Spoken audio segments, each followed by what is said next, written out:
할렐루야. 사랑하는 여러분 모두를 주의 이름으로 축복합니다. 오늘은 오순절 저녁기도 20번째 말씀입니다. 오늘 10번의 2번을 매듭 지으면서 저는 여러분과 함께 사도행전 8장 26절로 36절의 본문으로 성령과 동행하는 기도의 유익이라는 제목으로 말씀을 나누겠습니다.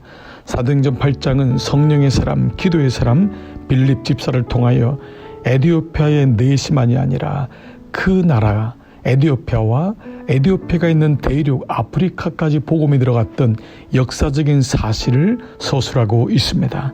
이 복음을 통하여 모든 사람들이 말씀을 듣게 되고 구원을 받게 되는데 그 통로가 바로 성령의 사람, 기도의 사람, 바로 빌립 집사였습니다.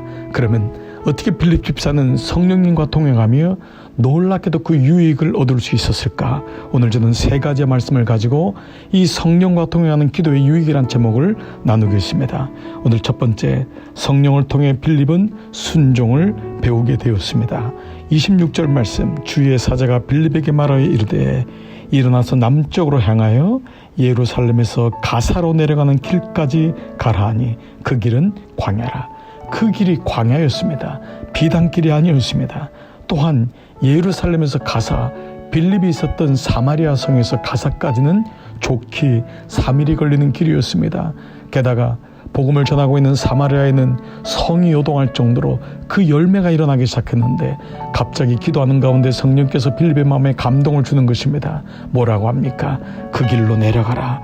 가사로 내려가라. 그 길이 광야라는 곳까지 말씀합니다. 그러나 빌립은 그 성령의 음성에 순종합니다. 순종을 배우는 것입니다. 순종은 어려운 것이 사실 아닙니다.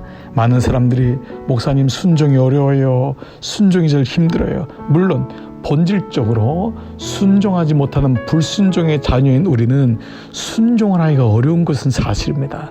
그렇지만 성령과 동행하게 되고 하나님과 자꾸 교제하며 하나님 마음을 배우다 보면 순종이야말로 가장 좋은 것이고 순종이 쉬운 것이구나, 이게 어려운 것이 아니구나라는 것을 깨닫습니다. 부모와 자꾸 갈등하고 부모의 말을 거역하는 아이는 부모의 말 순종하는 것이 늘 어렵다고 생각합니다. 그러나 부모와 늘 유순하게 순종하며 부모의 길을 신뢰하는 아이는 부모가 얘기할 때 한번 생각하게 됩니다. 아, 이 길은 나를 위한 길이지, 부모님은 나를 위해 예비하신 하나님의 은총이지 깨닫는 아이는 부모와 충돌하거나 부모와 분리되지 않습니다. 그러므로 잊지 마십시오. 성령을 통해 우리는 순종을 배우고 순종은 쉬운 것입니다. 두 번째로, 빌립은 성령을 통해 말씀을 배우게 됩니다. 오늘 30절 보니까 빌립이 달려가서 선지자 이사야의 글 읽는 것을 듣고 말하되 읽는 것을 깨닫느뇨? 대답하되 지도해 주는 사람이 없으니 어찌 깨달을 수 있느냐? 놀랍게도 마침 이 에티오피아의 내시는 바로 성경을 읽고 있었습니다. 바로 이사야 말씀을 읽고 있었던 것입니다. 그러니 이사야는 장차 오실 메시아에 대한 말씀이니 기가 막힌 타이밍이 아닐 수 없습니다. 빌립은 하나님 말씀을 알고 있는 사람이었고 이 말씀을 전할 기회를 얻은 것입니다. 성령과 동행하는 기도를 통하여 말씀을 배우게 되고 말씀을 나눌 수 있는 양육의 기회를 얻게 되는 것입니다. 기도는 말씀과 연결되어 있기 때문입니다. 사랑하는 여러분, 그러므로 말씀 또한 어려운 것이 아닙니다. 많은 사람들이 예수를 오랫동안 믿으면서도 말씀은 어려워, 누가 말씀을 전할 수 있어, 나는 감히 말씀을 전할 수 없지 라고 하는 생각이 묶여 있을 때가 많습니다. 스스로가 성령의 능력을 소멸하고 있는 것입니다. 그렇지 않습니다. 여러분, 오랫동안 말씀을 들어왔기 때문에 성령께서 지혜를 주시면 그 성령을 통하여 말씀들이 엮어지고 묶여지고 그 성령을 통하여서 말씀들이 이해가 되고 얘기할 수 있게 되고 그 말씀을 듣는 사람들이 여러분의 말씀을 통하여 복음을 영접하게 되는 놀라운 일이 생기는 것입니다. 그러므로 성령과 동행하는 기도의 유익은 말씀을 배우게 되고 말씀을 전하게 됩니다. 세 번째로, 성령을 통해 매듭이 지어지는 것을 경험하게 됩니다. 36절, 길 가다가 물 있는 곳에 이르러 그 내시가 말하되 보라, 물이 있으니 내가 세례를 받으면 무슨 꺼리낌이 있느냐? 마침내 이 사람 내시는 세례까지 받게 됩니다. 자원하여 세례를 받고 싶습니다 라고 하는 고백까지 이르게 됩니다. 세례는 기독교 전체의 믿음의 여정 속에서 단계, 매듭을 짓는 것을 의미합니다.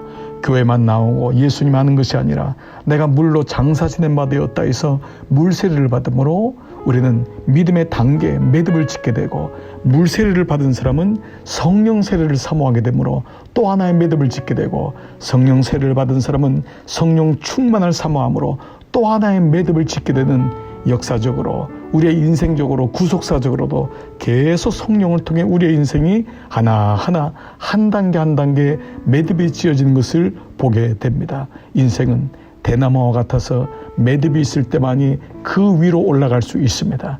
성령과 동행하는 기도를 통해 우리는 인생의 매듭을 깨닫게 됩니다. 아, 내가 지금 어디 있는지, 내 가정은 어디 있는지, 우리 교회는 어느 위치에 있는지 깨닫게 하심으로 계속적으로 매듭을 지어 장성한 분량에까지 올라가는 것입니다. 오늘 이 말씀을 듣는 여러분 모두를 축복합니다. 여러분 가운데 성령과 동행하여 첫 번째 순종을 배우고 순종이 쉽구나, 두 번째 말씀을 배우고 말씀은 쉬운 것이구나, 세 번째 매듭이 지어지고 매듭이 지어짐으로 장성한 분량까지 이르는 이런 모두 되시기를 주의 이름으로 축복합니다. 오늘도 함께 말씀을 듣고 기도의 자리로 나가시겠습니다.